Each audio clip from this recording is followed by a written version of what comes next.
Hello class. I reviewed everyone's drafts and definitely everyone has a good start in terms of providing some information and starting to organize your sources. Definitely some students are more further along than others. But there's still a lot of information missing, especially in terms of organizing the overall structure of the article. So what I'm going to do instead is go over a template and provide detailed explanation for each part. And this is information I've already been discussing in class. So much of this is review, but this will help you with your second draft of the article and have this all ready to go, all completed by Tuesday. So then in class, you'll get feedback from your peers. And then after class, then I will then take a look at the whole completed thing. And this way I can provide more detailed feedback. Otherwise, I'm just going to be repeating myself for every single student on your paper, basically asking you to follow this very structure. Okay, so I figured it would be more useful to you for me to kind of go through the actual template in detail and explain each of the parts. And again, some of this is already review, but I think definitely everybody needs this information. So with this template, you can go ahead and it's already all formatted. So if you don't want to have to worry about things like the font or anything like that, you can go here to File, and then you can make a copy of it. So that way you already have the exact template. And I will share with you as well a link to this Google Doc, so that way you can download it. But it already has the name here, so within Google Doc you just double click on that and you will add your own name, last name there. And then of course you will replace this with your name. You got to come up with your own title.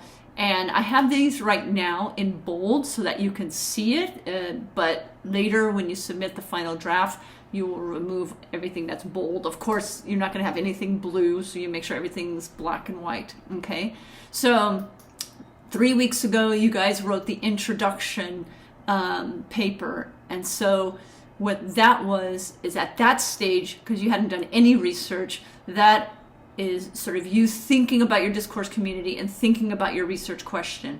Now that you've actually finished doing your research, hopefully, then you have a better idea about that discourse community, about the particular issue you want to explore, which is why we then looked at the CARS model. So remember, the prelude is basically what you are talking about when you're talking about your discourse community and your own, you as an art major or you as a physical therapy major, what might that be, and talking about what your community values and what their goals are. So we get a sense of that discourse community that would be considered the common ground.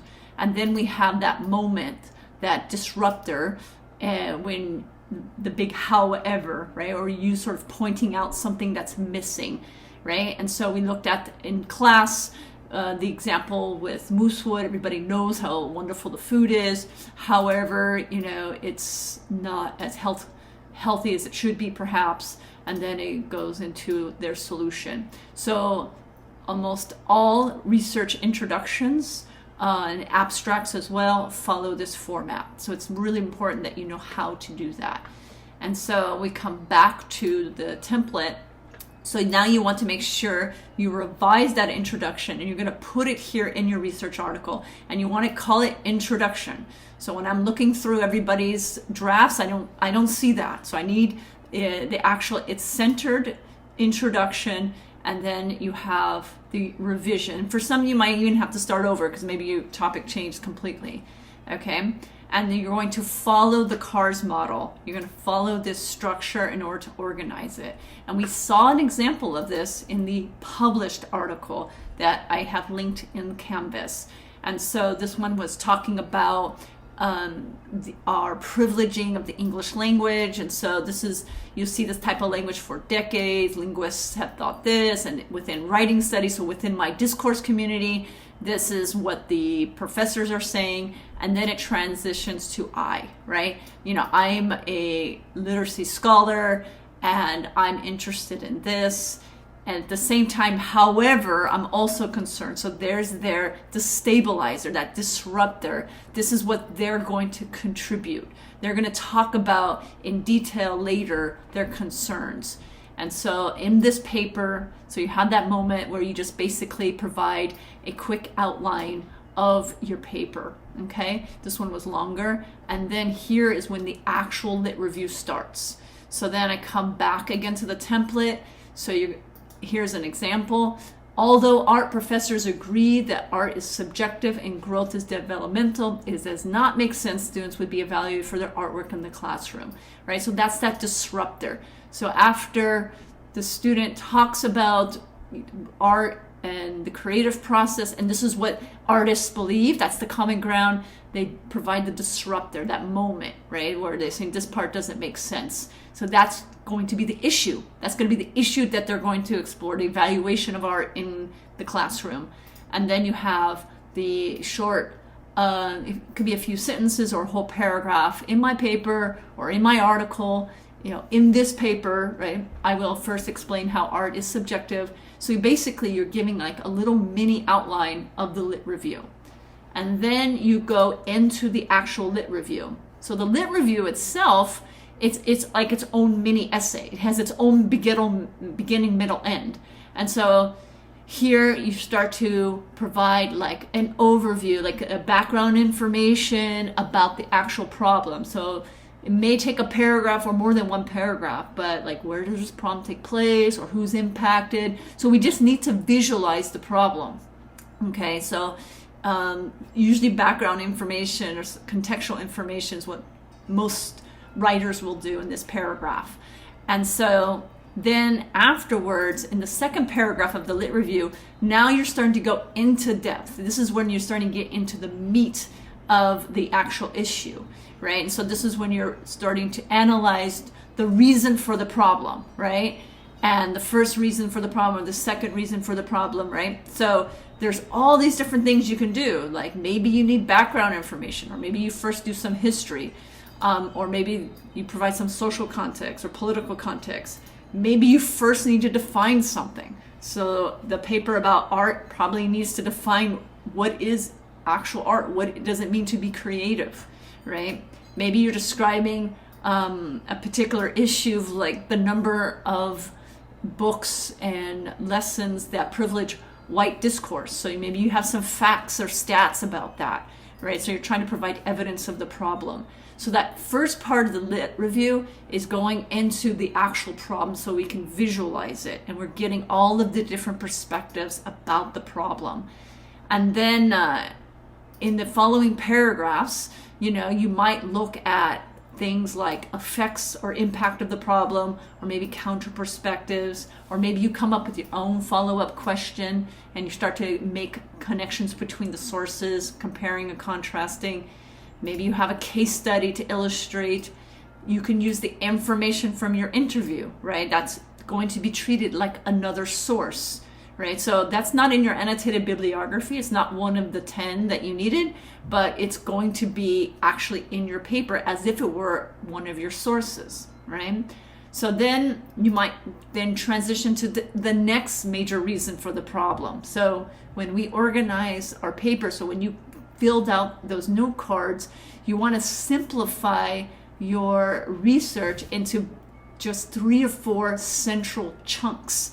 And then within each chunk, you might have multiple paragraphs. And so when I think about this, I just think about, okay, first reason for the problem. So again, the example of Snapchat. The first major reason, and it was because kids don't understand what privacy means. The second reason why it's a problem, it's because of, maybe digital laws or something, and this blurry lines in terms of what laws allow for certain content and how verify someone's age or something like that, right? So I simplify it. These are all the major reasons for the problem, the major talking points for the problem, if you want to visualize that. And within those 3 or 4 major reasons or major components, then I have all of these paragraphs within those 3 or 4 that are providing counter views, providing, causes, effects, things like that. Okay? So the more you can simplify the whole lit review into just 3 or 4 major chunks, that's going to help you then decide where all the sources go.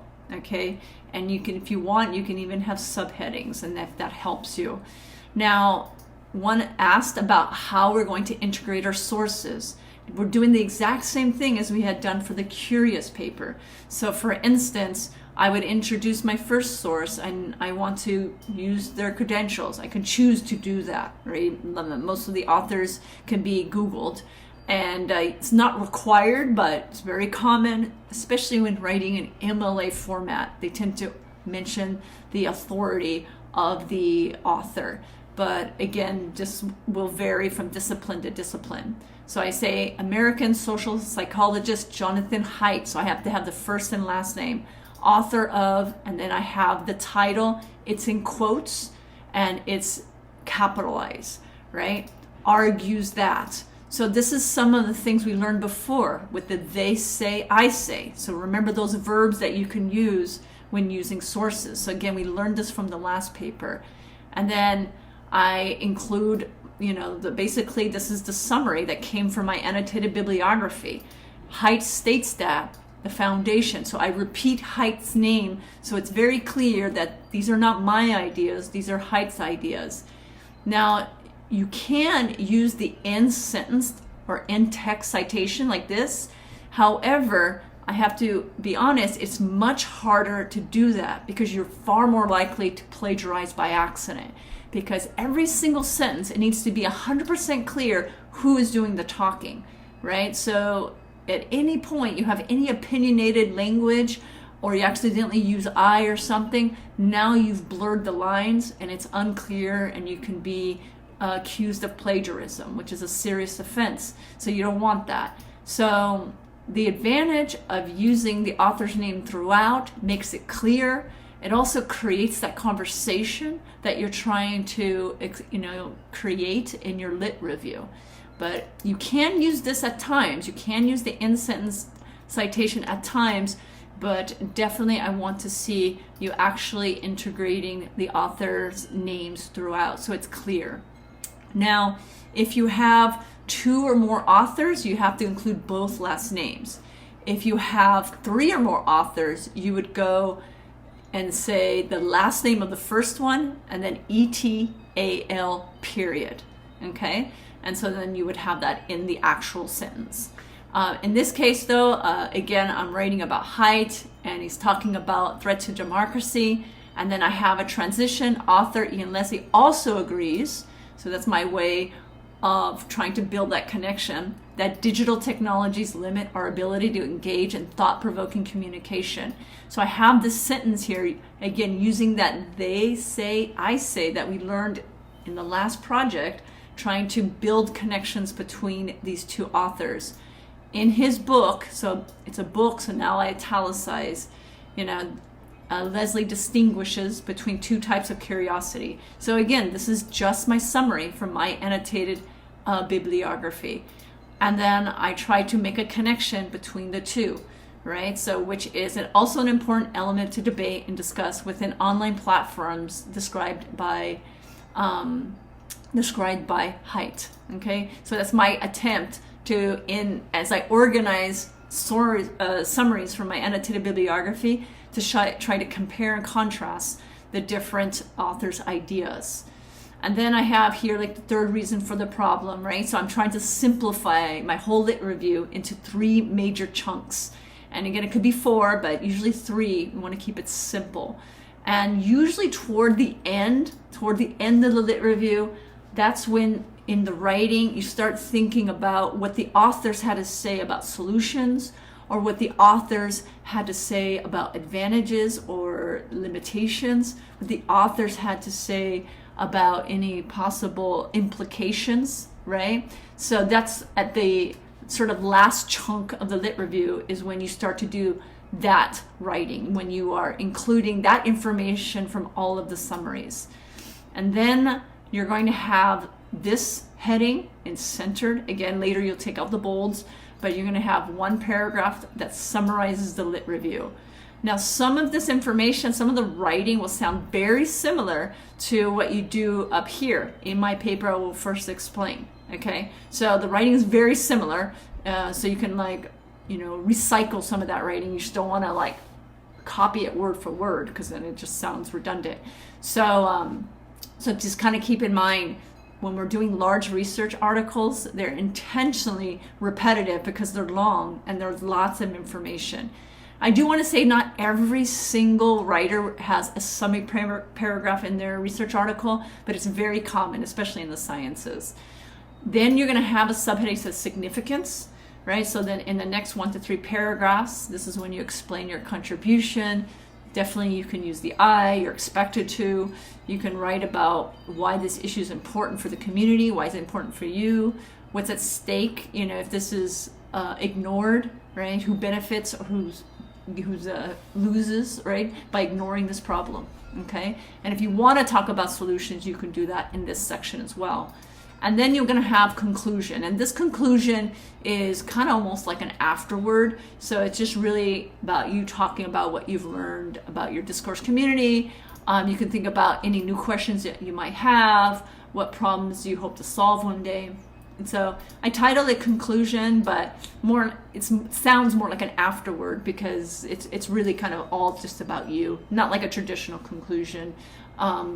And if you had done your own research, like actually conducted a study, then of course you would want to keep the focus on the actual paper and the arguments you were presenting and the findings you wanted to share. But since you didn't do your own study, we're doing a different kind of conclusion. And then you're going to have works cited. Let me see, I gotta put this on its own page. And so the works cited, you would copy and paste all the citations from the annotated bibliography, and you want to include any additional citations. So some of you may have just included a fact or statistic on a website, credible website, so you don't have to go and do a whole new thing in the annotated bibliography, but definitely you need to cite that. For those doing the A project, you did an interview, so you need to include that in the actual works cited page. So that didn't go in the annotated bibliography, it goes in the works cited page. So I provided the link here for you, and then it takes you directly to how to cite a personal interview. So you want to follow this model here, okay? And then on a separate page, you have Appendix 1, annotated bibliography. And one thing I want to emphasize is that the page count for the A, B, or C projects does not include the works cited or the annotated bibliography. So for those doing the A project, you need a minimum of 6 to 7 pages single spaced. Okay, so just my doing the outline, right? So just doing an outline for you guys, I already have 3 pages single spaced. And that's already longer than what most of you have done so far. So definitely, I have no sources in here, right? So, and I already have 3 pages single space. So it's important that you look through the actual prompt. And for the A project, you need the minimum of 6 scholarly sources, but you also need the minimum of 6 to 7 pages in terms of the introduction, the lit review, and the significance and conclusion, okay? So that needs to be 6 to 7 pages. The C project would be a minimum of 4 to 5 pages. So right now, most of you guys are almost 4 pages. So right now, almost everybody is at the C level, okay? So that's important. And so then where does the writing come from? If you're freaking out right now, well, it comes from the summaries that you completed. So if you only provided a skeleton summary, so there's not enough context, that you didn't talk enough about what the author talked about, you'll have to go back and reread the source to make sure that you are capturing more of their ideas. And again, we're summarizing, right? We're not searching for quotes or anything like that. Right, so we're summarizing their ideas. Quotes are seldom used. It's 10% of your paper. So what I want to see is you actually like the way I did here with these two examples, summarizing their main ideas, okay, and trying to make connections between the different sources. Where else does the writing come from? Definitely we have in the significance section, 1 to 3 paragraphs at least, so that's almost a page right there. You trying to make sense how these ideas apply to you as a future member of this discourse community, okay? And then of course the conclusion is 1 or 2 paragraphs as well. So just on these 3 elements alone, you can have 1 to 2 pages single spaced. And then of course, if you did not write lengthy summaries, then and you wrote very, very short summaries, that means you're going to need to go back and reread those sources to represent further the ideas of those authors, because you are trying to get their explanation of why this is a problem. You're trying to get their definitions. You're trying to summarize their main examples that they were using, what they said were the advantages or limitations or implications, to this problem. Okay, so for some of you, if you realize you're nowhere near the minimum page count, then you do need to go back to the sources and read more. So, okay, so that is the whole template. And again, download, go to File, and then you can download it as a Word, or you can make a copy of it if you like using Google Docs. And then you simply just double click on things to swap out the information with your information. So work with this template, copy and paste your information into it, and then just continue to build your paper and finish it. And again, don't forget to use all the headings and make sure that they're all centered. And of course, you got to come up with your own title. All right, I will see you in class on Tuesday. Have your paper completely done. And then Tuesday is when you'll have a chance to get some peer review from classmates. And then afterwards, I will also take a look at your papers and provide you more concrete details about your specific arguments and papers.